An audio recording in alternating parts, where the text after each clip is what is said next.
Amityville is still to this day the most known horror title in the world, and there's always an interest in them. I don't like them being called a series because technically these four were not an extension of the first three. Yeah, there was demand for it because I don't make movies except with OPM.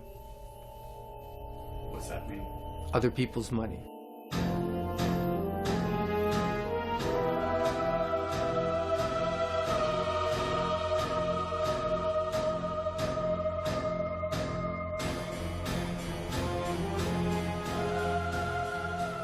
The original movie was based on a Jay Anson book about two real people, George and Kathleen Lutz, who lived in a house that was possessed by an evil spirit.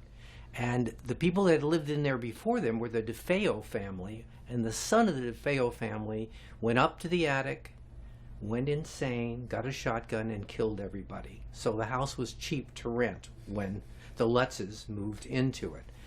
The first Amityville movie was based on Jay Anson's book, and it was written by Sandy Stern, who directed the one that I did first for NBC. There was a second one about the DeFeo family, and then there was a third movie that Dino De Laurentiis made called Amityville 3D, and nobody made money on that movie except Dino De Laurentiis. So that kind of killed the theatrical franchise for about 10 years. And I was offered the book that John Jones had written about it, and apparently George Lutz felt that the evil from the house had actually followed him, and he had incidents about how it had migrated and was following him in his life, and that he felt that any object that had been in the house could be infected with this evil, and that was the book that John Jones wrote. So we did one called Amityville: The Evil Escapes, about the evil moving into an object from the house and going into somebody else's life. And that was with Jane Wyatt, and it was a good TV crew. And that was the first one I did. And then I did a number of them for Republic Studios direct-to-video. The first one after that, or call it the second one, was Amityville: It's About Time, and that was Tony Randall directing it, and it was about a clock that took over a home and people's lives. The third one was A New Generation that Chris DeFaria produced and John Merlofsky directed, and it was about a mirror that comes into a kind of an art co-op in downtown LA, and how all the people are affected by what they see in the mirror.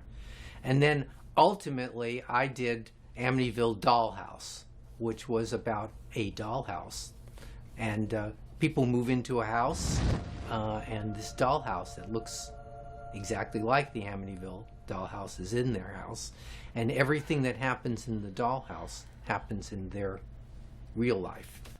The screenwriter was Joshua Michael Stern. He was a young writer. He wasn't in the guild, which was good for us, and he did a good job. He wrote the script, and we had this blended family, which was kind of a new idea in those days. And the idea was that they moved in together and tried to start a household, but that the Amityville dollhouse was in there. They found it out in a shed, and they gave it to the daughter. Big mistake. You guys, I love it! Well, it was the only thing that followed was the idea that the evil could travel in objects, and presumably that had been somewhere in the original house, a model of it.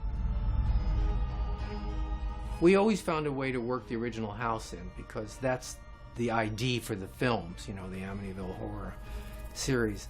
I don't remember how we did it in the one with the mirrors, but in the Dollhouse movie, we built that and we made it a little dollhouse, and they move into this house and they find it there. Now, how it got there, I don't think we ever explained, but once it's in the house, it starts to take over. I produced a lot of movies, and I wanted to try once in my life before I died to direct something. So I thought this would be a good one to direct because I could hire myself. It's hard making a $1 million movie. Yeah, the complaint I've heard from many directors since, which is you plan out all these shots you're going to get and you only get about half of them. You know, there just isn't enough time to get all the things you want to get. So, but I thought we got some pretty cool stuff. It was $1 million, and we went over. So I never got paid. Is that true? I couldn't pay myself. I couldn't afford it. No, that is true. I've never got. I directed for free. I've never gotten paid. Well, the guys from Soda were great. So I don't know how involved I was. I just said, yeah, that looks good, you know. And they did a great version of Dead Dad, which turned out to be one of the best characters in the movie. And the guy who played him was the nicest guy in the world, big, tall guy. But when he put on the makeup, he changed. And like even off camera, he'd be this kind of sardonic. He was like an early version of Deadpool. You know, he'd make all of these really crazy, you know, quippy comments as this character, and real sinister, but also funny at the same time. You know, and then on camera, I mean, he was just great. I mean, you know, we had the scene where he appears in the bedroom next to Robin Grossman, who's one of the leads, and he puts his arm around him and starts talking to him like he's a buddy, and he's this horrendous creature. And that was all the actor, you know. He just became that guy, you know.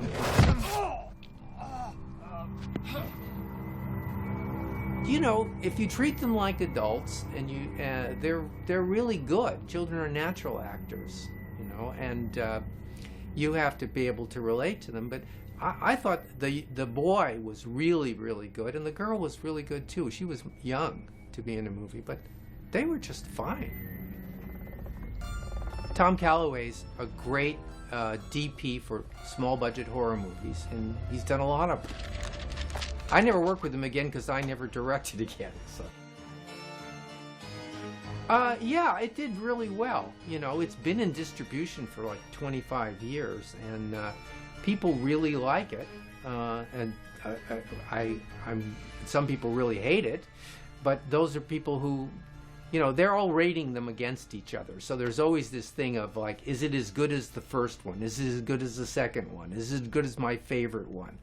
So, but it stayed in distribution for 25 years, so got to be something good about it.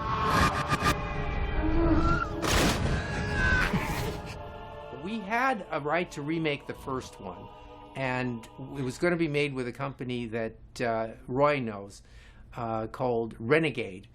And Harvey Weinstein was planning to remake the first one at the same time, although we had the rights. And so he bought out that movie and made his instead. So that's the end of it for me.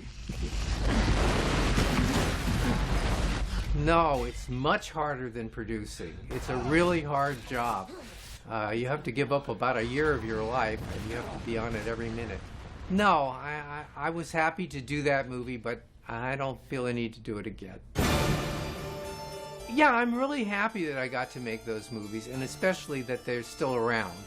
And I got to meet some great people and work with some good people. Robin Thomas became a friend. Roy's a friend of mine. And Tony is a great friend. We were New World together, where we did a lot of horror movies. And so I wouldn't trade my experiences for anything, really.